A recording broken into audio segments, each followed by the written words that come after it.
Good morning and welcome to Monday Morning Mobility. My name is Jeff Blanchard and I'm back to offer you a little bit of mentorship and training.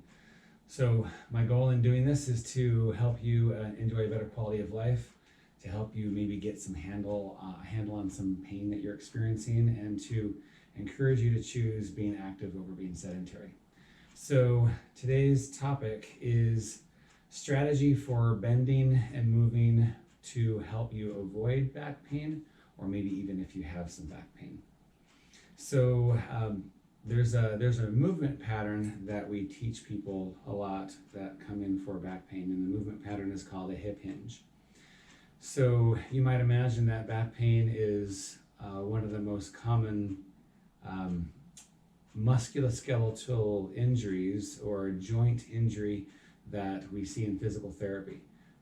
This is the reason for a lot of missed work, for a lot of cost expenditure, and one of the main reasons why people go and see their doctor. And in the time that I've been practicing, I've noticed patterns in how patients come in with their symptoms, and I've noticed how they bend and how they move. And I have found that if we change the way people move, we can actually decrease pain, or sometimes eliminate pain altogether. So I first wanted to give you a little anatomy lesson and show you a little bit about the back and also a little bit about the hip. So let's first start off with the spine. All right, so here we have a spine. So I'd like to first point out that this spine is made up of multiple bones or vertebrae all the way up and down. And when you bend and move, every vertebra does some of the work of movement. And so every vertebra should do a few degrees of movement, and when you add all those degrees together, then you get 40 to 50 degrees of motion in different directions. So if you look more closely here at the spots where one vertebra touches the other, you'll see right here that there's a joint. There's a joint on the left and there's a joint on the right. These are called facet joints. And when you bend forward, the facet joints open, and when you bend backwards, the facet joints close. Get closer to each other when you go this way. They get more open when you go that direction. Now, you can see that these joints are fairly small. I'll tell my patients that a facet joint is about as big as maybe your fingernail and your index finger. So if you can imagine these little joints, all they do is they do that little bit of movement. It's not a lot of movement. But if you're moving in your day-to-day activities, mostly through your back, oftentimes you're going to have back pain and back problems because you're neglecting the bigger joint where you should be moving. So we're going to go to the bigger joint next. Okay, so now here's the pelvis. Now the spine goes up on top of the pelvis. Here we have the hip. Okay, so the hip is the bigger joint. Okay, so as you can see, it's a ball and socket joint. It's this massive joint right here in the hip. It's actually right here. And so the hip is surrounded by massive muscles. In fact, the biggest muscle in your body is the gluteus maximus right back here. And one of its main jobs is to keep your hips stable and strong and give you power as you move. So if you are bending through your hip, instead of bending so much through your back, your body typically tolerates it better. Your back ends up being more comfortable and your hips just get stronger because you're using your hips for what they were giving you for. So picture a spine up on top of the pelvis. Now this person's going to bend forward through their hips, and then they're going to come back up through their hips. We don't even need the spine to move a whole lot as you're doing that. So I'm going to demonstrate to you how this is to be done. So first of all, I'll ask people to bend over and show me how they do that. So usually what they'll do is they will usually lock their knees, and then they will bend down like this, and they'll see how far they can go with their knees locked. So I'm about that far away from the ground. I don't know if you can see my feet in the video. I'm about that far away from the ground. So the first problem of bending over that I did is I didn't bend my knees. I locked my knees and I bent forward, okay? So I'll tell my patients to never do that. There's really no reason to bend forward with knees locked.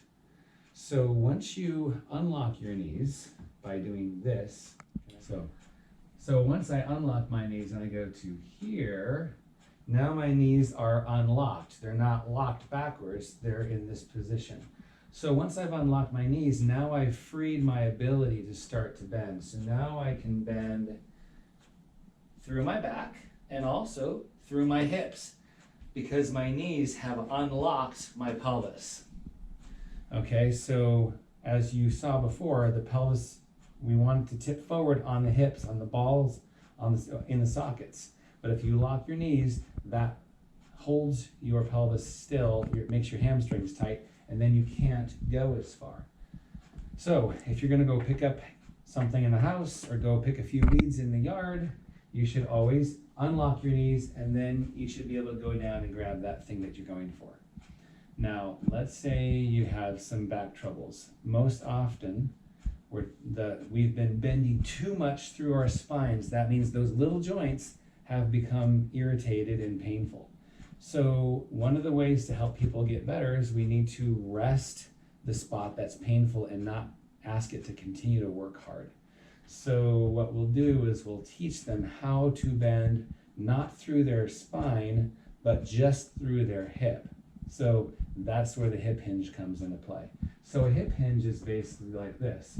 So you're going to unhinge your knees, and then you're going to bend through your hips and not through your back. So as you can see, my back is still straight. It's not bent in this position, it's straight. So in doing that, you've used your muscle to lock your spine in place, you've stabilized your spine, and you're using the big muscles of your hips to help you move through the motion. So hip hinge is that and that. Now for many people, they have a really hard time doing this. It's like they've never bent this way. So we spend some time teaching them how to release their knees, release the hamstrings, and release the pelvis. And one of the things that we'll do is sometimes we'll use a stick, and we'll have them place the stick against their back like this.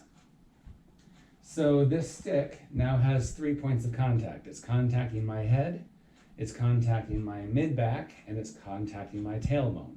So I'm going to try to keep the stick on those 3 points as I forward bend. So as you can see, I'm forward bending, and the stick is still contacting my head, my mid-back, and my tailbone. Now if I were to bend through my back and not through my hips, I would do that.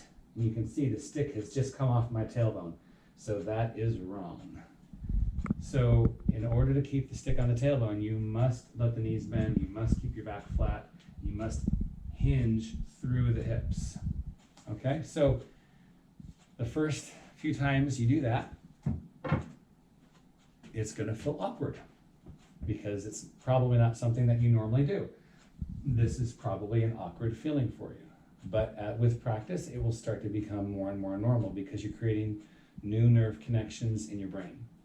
And before long, you'll be able to bend through your hips and use the glutes and use the muscles of your legs instead of using your spine and putting all the force through those little joints of your spine. So I wanted to thank you once again for joining me for this episode of Monday Morning Mobility. If you enjoyed this episode or found that it was helpful in any way, please leave some comments for me. If there's something that you'd like to have me talk about that is relating to pain or something going on that you'd like to learn in terms of movement, please let me know. But until the next time, choose movement over being sedentary because motion is lotion.